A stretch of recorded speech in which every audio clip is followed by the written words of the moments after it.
Hello students, myself Ishwara Sharma, and earlier I taught you chapter The Great Stone Face, but it was half. So the first part of the chapter we will continue here. The years went on, and Ernest grew to be a young man. He attracted little notice from the inhabitants of the valley. They saw nothing remarkable in his way of life except that when the labor of the day was over, he still loved to gaze up the great stone face. साल ब साल बीतते गए और Ernest एक young man हो गया। लोग उस पर ज़्यादा ध्यान नहीं देते थे, पर एक चीज़ सब ऑब्ज़र्व करते थे कि वो रोज़ अपने दिन भर का लेबर करता था और उसके बाद वो वापस आके ग्रेट स्टोन फेस के पास जाता था और उसे देखता रहता था। Their idea was that this was a folly, but pardonable because Ernest was industrious, kind and neighborly. ये आइडिया उन सबको बहुत फुलिश लगता था, लेकिन फिर भी वो उसे पार्डन कर देते थे क्योंकि अर्नेस्ट बहुत इंडस्ट्रियस था, बहुत काइंड था और सबसे बहुत अच्छा बिहेवियर रखता था।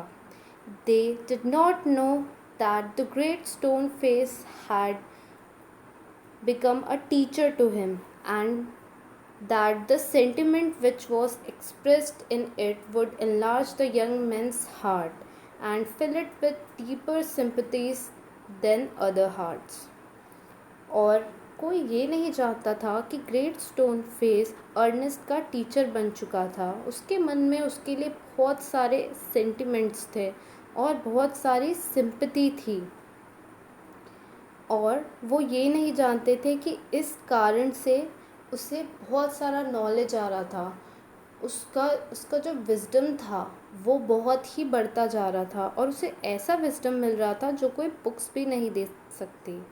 Neither did Ernest know that the thoughts which came to him so naturally in the field and at the fireside were of a higher tone than those which all men shared with him. A simple soul, simple as when his mother first told him the old story. He beheld the marvelous face looking down the valley and still wondered why its human likeness was so long in coming. तो Ernest के दिमाग में ये thought हमेशा से आता रहता था कि फील्ड्स, फायरसाइड्स, ये सब को देखकर जो उसे अच्छा फील होता था, जो उसे अपनापन फील होता था, वो लोगों के साथ उसे फील नहीं हो सकता था और ना ही वो लोगों से ये चीज़ शेयर कर सकता था। और सिंपल सोल, वो एक सिंपल सोल था। जब वो छोटा था उसकी मॉम ने उसे पुरानी स्टोरी शेयर की थी। उस समय से वो ये सोचता था कि ये जो मार्वलस फेस है वैली का, ये ह्यूमन की तरह क्यों है, और वो ये नहीं समझ पाता था कि ये फेस उसे इतना अट्रैक्ट क्यों करता है। By this time poor mister Gatherhold was dead and buried. His wealth, which was the body and spirit of his existence, had disappeared before his death. Since the melting away of his gold, it had been generally agreed that there was no great likeness after all between the ruined merchant and the majestic face upon the mountain.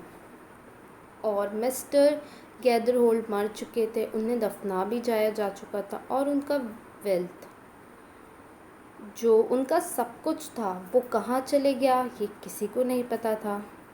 और समय के साथ लोगों को ये भी समझ आ चुका था कि उस मर्चेंट और उस माउंटेन के फेस में कोई सिमिलैरिटी नहीं थी।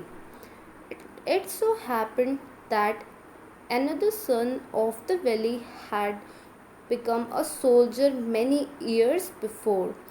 After a great deal of hard fighting, he was now a famous commander. He was known on the battlefield by the name of Blood and Thunder. Old and tired now, he had lately expressed a desire to return to his native valley. और उस valley का एक और आदमी soldier बन चुका था। वो बहुत फेमस कमांडर बन चुका था और उसे लोग ब्लड एंड थंडर के नाम से जानते थे। वो भी अपनी वैली वापस आया। The inhabitants, his old neighbors and their grown-up children prepared to welcome the renowned commander. It was being said that at last the likeness of the great stone face had actually appeared. Great, therefore, was the excitement throughout the valley, and many people who had never once thought of glancing at this great stone face now spent much time in gazing at it for the sake of knowing exactly how General Blood and Thunder looked. और वहाँ के लोगों ने ये सोचा था कि वो जो कमांडर आएगा वो भी इस ग्रेट स्टोन फेस की तरह दिखेगा। तो वो सब उसके आने की तैयारी करने लगे थे। और जो लोग जिन्होंने कभी द ग्रेट स्टोन फेस देखा भी नहीं था वो भी उसे देखने पहुंच गए थे, क्योंकि वो जानना चाहते थे कि जो कमांडर वापस आएगा वो कैसा दिखता है। On the day of the general's arrival, Ernest and all the other people of the valley left their work and proceeded to the spot where a great banquet had been prepared. Soldiers stood on guard, flags waved, and the crowd roared. Ernest was standing too far back to see Blood and Thunder's face. However, he could hear several voices. और जिस दिन वो वापस आया, Ernest और बहुत सारे लोग उसे अपना सारा काम छोड़कर देखने गए, जहाँ पे उसका खाना प्रिपेयर हो रहा था। सोल्जर्स, उनके गार्ड्स फ्लैग्स लेकर खड़े थे और लोग चिल्ला रहे थे। अर्नेस्ट बहुत दूर खड़ा था लेकिन वो लोगों की आवाज़ें सुन सकता था। It's the same face exactly, cried one man dancing for Joy. और एक मैन चिल्लाकर कहता है, अरे ये तो ग्रेट स्टोन के फेस जैसा ही है। Wonderfully like it, that's a fact, replied another. और दूसरा आदमी कहता है, हाँ हाँ सही बात है, इसका फेस तो उसके जैसे ही दिखता है।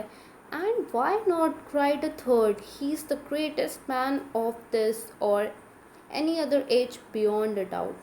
और तीसरा आदमी कहता है कि हाँ हाँ सही बात है, इसके जैसा तो कोई आदमी ही नहीं है, तो यही ग्रेट स्टोन मैन के जैसा होगा। Ernest at last could see the general's face, and in the same glance to the side he could also see the great stone face. If there was such a likeness as the crowd proclaimed, Ernest could not recognize it.